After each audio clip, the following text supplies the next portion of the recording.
What's going on, y'all? It's Cam. I am a 21-year-old serial entrepreneur. I currently work with the 11th black man in the United States to own an ADT franchise. So y'all will be getting some insight from a young man that's in this space and surrounded by individuals in that caliber as well. So make sure y'all like, comment, subscribe. Shout out to all the black-owned businesses out there. Shout out to all the HBCUs out there. I love y'all. Pray y'all enjoy the video and have a blessed day. Cameron, your first question is, why do all of the youth want to be entrepreneurs?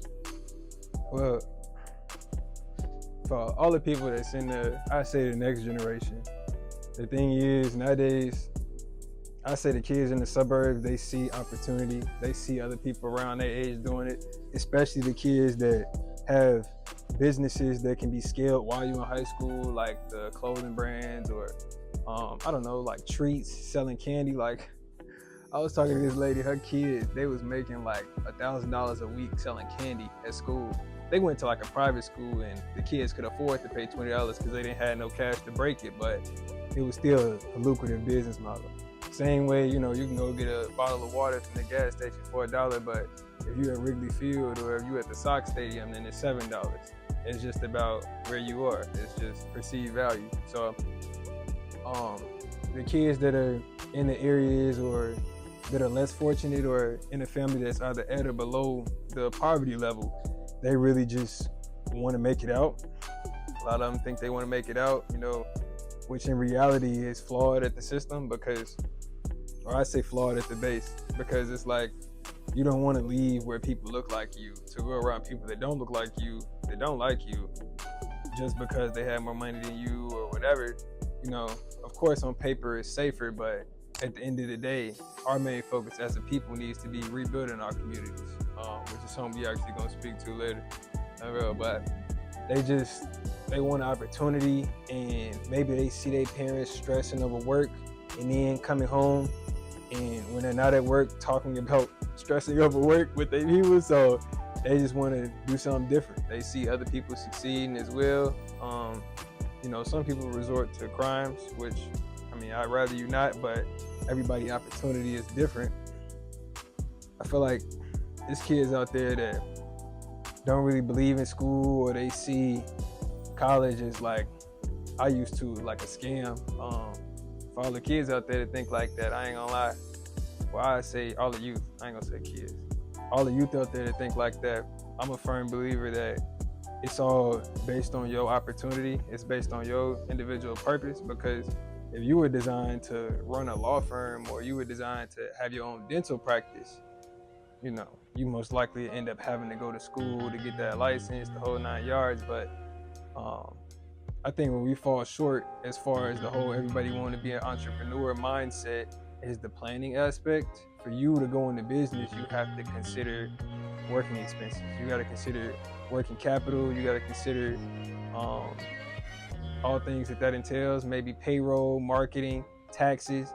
If you're going to take tax deductions, or if you're not going to take tax deductions, if you're going into business to scale, or if you're going into business to exit down the line, at that point, the long-term thinking is what allows you to create as much of a step-by-step structured process as you can tie to entrepreneurship. Because one thing that I've learned being an operations manager for my mentor is there is no structure until you put it in place. So that's why standard operating procedures are important, and key performance indicators are important, and implementing software like CRMs is important. So if you're not familiar with this terminology, or some of the stuff that I'm saying is going over your head, you either aren't ready to go into business, or you just got some learning to do. So just a better opportunity, basically, is all people know is 9 to 5, and the picture that other people portray around it, and they know people on social media around their age getting to it, basically. So they like, well, I wonder how I can do it. Not everybody just saying, oh, I want to be an entrepreneur, but it's possible. But for you to go into it, number one, you got to identify an industry, and number two, you got to identify what will make you stand out in the industry and how far you actually want to go with it. Because if you want to go national, you could put a plan together, but it started at your school. So my thing is, if you're gonna go into it, if that is your opportunity, number one, find a mentor. If you can, definitely find a mentor. That's gonna make your progress much faster than it would be if you do it on your own. Everybody want to be a self-made millionaire, but in order for you to have a large scale company, like, you're not even considered a large company unless you have over 500 employees. I mean, that tells you all you need to know as far as the self-made millionaire mentality. It's possible, but for you to scale to 8 and 9 figures in sales or revenue, for people that want to be technical, you need a team. So that's what I say. And don't let anybody really deter you from what it is that you want to do. If you're going into being an entrepreneur, don't allow somebody that's never been in that space, never had the responsibility of covering somebody else's, basically providing for their family. If you ain't never been responsible for covering payroll, it'd be kind of difficult for them to give advice as far as what you should and shouldn't do when going into business. They won't understand that you got to pay maybe a few $1,000s a month on ads just to drive traffic to your website. So, just a better opportunity. Hello. What's going on, y'all? It's Cam from Solutions. Make sure y'all like, comment, and subscribe. Shout out to all the Black-owned businesses out there. Shout out to all the HBCUs out there. With that said, I hope y'all enjoy the video and that y'all have a blessed day. Bro. So Cam, what would you say is causing the essential worker shortage? I mean, we were talking about how, like, everybody wanting to be entrepreneurs is kind of tied to it. My thing is, that's why law firms are separate, but like dental practices or like doctor's offices, like smaller clinics and doctor's offices, a lot of people fall short in the fact that, oh, well, I don't want to go to school. And it's a lot of people that really don't know where their purpose is. For me, that's a God thing, which we'll leave to another video, but I don't know, maybe I'm speaking to somebody right now. But to be honest, when you say essential workers, I immediately think about doctors. So that's the example that we'll use. In the event that, in my eyes, the essential worker shortage, we really have to transition from thinking that a 9-to-5 is bad into how can I leverage this for what it is that I'm going into. Because this isn't related to being a doctor, but I'll give a quick example. Like Sylvia's restaurant in Harlem, I believe it's the oldest existing restaurant in Harlem, New York. Some people give mixed reviews about it because the previous owner she passed away and it was passed down. But Sylvia started out as a waitress, and over 5 years, the owners of the business, they ended up basically letting her take it over. So you may go and be a dental assistant and actually end up taking over the practice a few years down the line. And that may not have even been your focus. You may have just been grinding so you could make it out of your neighborhood. But, they see potential in you. Maybe you don't see it, or maybe you just didn't have the vision. For you as an entrepreneur, you know everything that you need to know in order to run that business at that point. But that's experience that you wouldn't have had you not gone to school, had you not taken that opportunity. So another thing that you have to consider as an entrepreneur, when people talk about benefits, make sure it's working in your favor. So for you as an entrepreneur, you make $100,000. You pay less in taxes if you take in deductions, which I wouldn't encourage if you're looking to sell your business, but everything is structured. We can get into that later if you all want like a full breakdown. But you being an employee, you may pay a little bit more in taxes than a business owner with all of their deductions. But what you're not considering is the 401k that's being built up.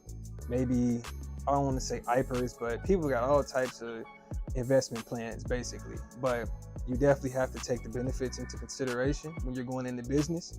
Number one, for yourself, so you really know what you're getting into as far as your finances, because you don't need life insurance until you need life insurance, right? So in addition to that, you could really leverage life insurance. People talk about infinite banking strategies, the whole 9 yards. That's another thing that you get into as just finances in general, even if you aren't an entrepreneur. But what it comes down to is you being a business owner, you have to consider those expenses in the event that you say you want to be a multimillionaire. For you to be a multimillionaire, for you to be a 7-figure entrepreneur, you have to provide 8 figures in value for somebody else. So that means that you have to have an 8-figure mentality. So if you're making 8 figures top line, you may be taking home 7 figures. If you're making 10 million in revenue, you may be keeping $1 million, which is a 10% profit margin, or 1.5. A lot of people don't understand that 8.5 to 9 million is going towards all of the operations, everything that you being a business owner entails. So you have to consider benefits when you're going into business, because why would you work for you? And that's what would allow you to really reverse engineer everything and put you in a position like, okay, well, there's definitely a shortage of essential workers. Well, that means that there's a demand for it. If there's a demand for it, you could argue that somebody would pay for those services, I'm assuming. So now we're thinking, well, how can I open a hospital? Well, you start with a small practice, and you work your way up to like the Rush or the Northwestern, which is heavily involved with schools, but just thinking on a larger scale. So now it's like all the people out there that really don't know their purpose, but they just want to help people. You could look into an essential worker space that is facing a shortage, and you can go into a business industry that complements that industry or that industry itself, i.e. a dental practice. So just having big picture thinking, which is the difference. Like, Black people, we really the only race that say if it don't make money, it don't make sense. But how many Fortune 500 Black-owned companies are you aware of? Do you even know what Fortune 500 companies are? That's when we can begin to make progress as a people. Okay. So for the last question, why do you think that entrepreneurship centers should be focused more than sports facilities? My thing is, I had a conversation with a gentleman at a golf course. Shout out to Mr. Alvin. Clearly an older gentleman, Alvin. I digress. I ain't gonna tell you. No, but he was like, he was a Black dude that grew up around Jewish people, and he was like, the difference that he noticed, they teach the Black kids, 5 plus 5 apples is 10 apples, and they teach the Jewish kids $5 plus $5 is $10. And on a larger level, that's the difference between being a player and being an owner. That's the difference between being Dak Prescott and Jerry Jones. That's the difference between, I forgot what I was gonna say. Oh, you got like resume from here. So that's the difference between midnight basketball and teaching about financial literacy. He was like, they gave the Black kids midnight basketball, and they gave the Jewish kids books.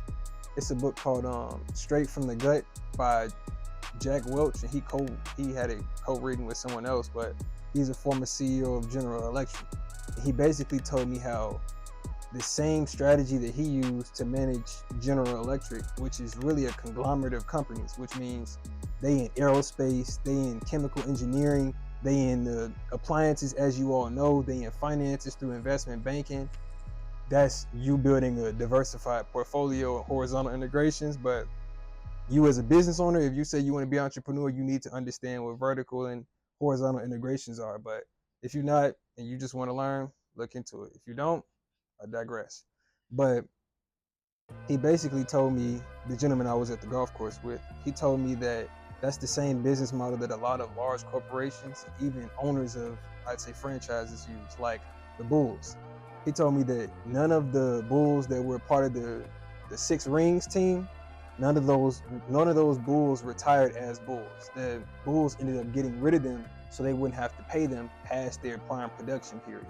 So, nowadays the Bulls and the White Sox, they suck. I think the White Sox are like 29 and 91 right now. Mm-hmm. That's because they religiously are getting rid of the players. Like, their main focus is juice the talent out of people, and then as soon as they're not useful anymore, get rid of them. For Jack Welch and General Electric, the bottom 10% of employees, they would cut in layoffs every year. So that's what kept them, I say, optimized as a company. Now, you can decide how you want to run your company. My thing is, you definitely want to have a strong culture and a sense of accountability, but you don't have to lay off 10% of your people every year. It just depends on what your main focus is. So when you bring entrepreneurship centers to the community, instead of more gyms and field houses. Now it's like, now you're nurturing the minds of these kids. So now, instead of going to sell drugs, they go open a legitimate business. And now they're using their entrepreneurial skill sets for positive things. Now, if they get caught selling candy, they got a license for it, which is, I ain't gonna say it's scammy, but it is scammy, because they ain't checking to make sure you're doing business right. They just want to make sure they're getting a piece of whatever it is that you got going on. Right. So what about collaboration with these businesses? So if they do open up a sports facility, or if they do open up a gym, how about maybe going in there and be like, hey, I got a couple of kids that are interested in, managing sports facilities, or managing, they want to go into business management or sports management and things like that, and they want to be around this field. Do you have any programs that can help my child, get some skills and things that are, can they come shadow your manager here? Maybe you can start programs like that, where it's like, okay, well, since we have so many of these places around, let's go see how they work and show my kids, you know what I'm saying? Or educate the kids on that, because it's going to take a lot to open up a lot of entrepreneur. Everybody wants to be an entrepreneur, but you need to like actually be in these facilities to see the ins and outs, to see how things run. So like, what do you think about that? Like, if okay, we don't get all these entrepreneur centers, we can maybe find programs or create programs where these kids can go into these businesses and shadow and learn and see the operations ins and outs like that. I'd say that definitely be something that needs to be implemented in our communities. And I say communities because it's really not just a school thing, as it's people that drop out entirely or leave and end up getting their GED and just trying to figure out life, end up in the trades or end up at a traditional job that they can get entry level. So I'd say that's a huge part of it. Like earlier I spoke to mentorship. The main thing is that's something where the implementation would be like, I'd say, a community effort. It takes a village, not only to raise a single child, but to, undo the false teachings that have been poured into our communities and to rebuild it the way that we want to see it, the way that, some of us know that we're capable of as a people. That's definitely something that would be beneficial. It's just that what I share is, and this isn't to be derogatory, people be like Debbie Downer or whatever. There's a lot of friction in our people as far as different spaces. Me working with the owner of ADT franchise, you actually see the back end, the communication between Black owned businesses. And what it comes down to is, a large scale corporation, I'd say owned by other races, they may not be open to a program like that, because similar to our conversation the other day, if you knew that you could open a field house and make 150 to 200,000 for each AAU circuit or anything like that, then there would be more people doing it. So that's why it's typically frowned upon from an educational standpoint. So that's an internal effort. And based on the people that I work with, as far as my mentor on the ADT franchise, from what I've seen working with Black-owned ADT franchise, referral partners really don't want to see you. They don't care that you Black-owned. Like, why do you keep going to Chicago Title, and why do you keep going to these title companies knowing that, they, as soon as you get in, they rushing you out, or they not even speaking to you on the way in the door? All things that I've personally experienced. You can feel energy. A lot of people understand energy. One thing that you can't fake is energy. So what it comes down to is everybody that's on social media canceling people or on there laughing at other Black people like they trying to do with Ayo and Teo, and I be on that with them, because don't nobody hate on Black people more than Black people.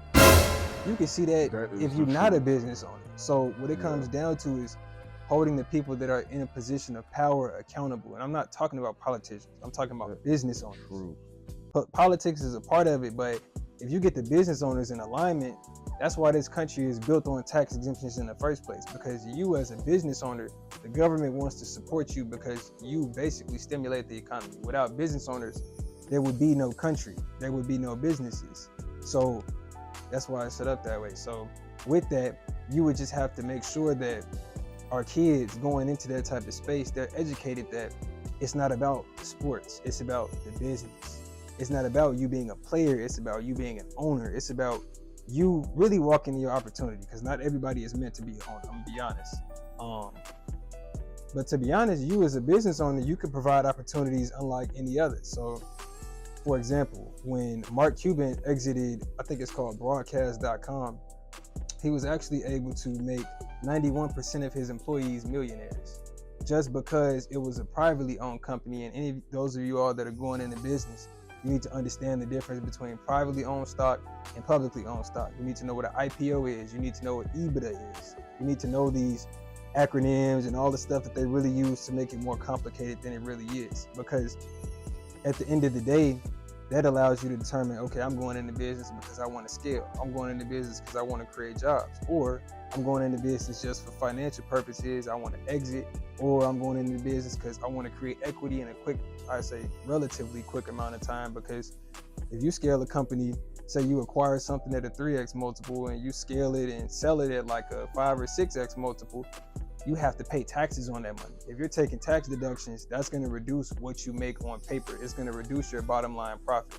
So now it's like you selling for about the same multiple that you bought it for, because nobody had educated you. So when you bringing kids into this space, they're going to see the sports. They're not going to see the business, or they may not be interested. You have to portray it in a fashion that is interesting. Like same way, like I gave the apples analogy, you have to portray it in an example where it's interesting for the kids to actually partake in it. You show them, like, I ain't gonna lie, I know I talk about liabilities a lot, but you know, if you pull up in a McLaren, they're gonna listen to you. Now, everything is really financial literacy. Some people say, you know, you should drive like a Toyota, drive something that's whatever, but it depends on what your focus is. If you're trying to capture the people, then you have to make sure that, you know, you leveraging the shiny object syndrome, and at the same time that you're reiterating that it's always an assets over liability mentality. So when you bringing kids into this space and mentoring them and bringing them to companies, number one, make sure that you hold the company accountable. Number two, make sure that the kids are actually being educated, in that whatever you have them going through is engaging and it's something that they can actually partake in, ideally make activities out of it. Number three, always reiterate to them that it's an opportunity. You know, if it's a privately owned company, you may end up setting up a stock option plan. Who knows? You may make some of your team members multimillionaires, the same way Mark Cuban did. So all of that has to be taken into consideration when you're going into business, because that's what will fuel your why. That's what will allow the youth to buy into stuff like that. Because at the end of the day, if they don't understand why it's beneficial for them to work with or for this corporation, they just gonna see it as another 9 to 5. So education is important. Like the stove. Why shouldn't the kid touch the stove? Come on, bro. Like, why shouldn't the kid touch the stove after you remove the pot? You tell them it's because it's hot and it'll burn their hand. Now, if you just say don't touch the stove, what you think that kid's gonna do? That kid, as soon as you leave, he or she is going to touch the stove. So always lead with education and then reasoning behind the education, and then they'll understand. And they'll be willing to take up more opportunities, as I said. So with that said, I want to share that everybody really from the ages of, I ain't gonna lie, you may start a business at like 11. Everybody from the ages of like 10 to 30 or 35, people still trying to figure out their life. Don't allow other people to influence your decisions to the point to where you're really just doing what worked for somebody else. I say, if you're gonna take a job for what you'll learn. Take a job with the end in mind. Don't just, my mentor always say, don't make decisions based on money, which obviously you say for my situation, it's easy to say but at the end of the day, if it's a job that's taking up all your time and it's taking you away from your true passion, is that what you want your life to look like? Because even if you accept it for the money in the first place, that's not where you'll end up at. So always lead with, what is my purpose? What is it that I intend to get out of either this job or investment opportunity or scaling this business? And then it'll be easy for you to make decisions. It'll be easier for you to determine who to take advice from, and those that you do listen to, how did it apply to their life, or why are they giving you that advice? Then you can make well-informed decisions. So with that said, I love y'all, man. Prayerfully y'all have a blessed week. Whenever you seeing this, I rock with you. I love you if nobody else told you recently. So with that said, peace out.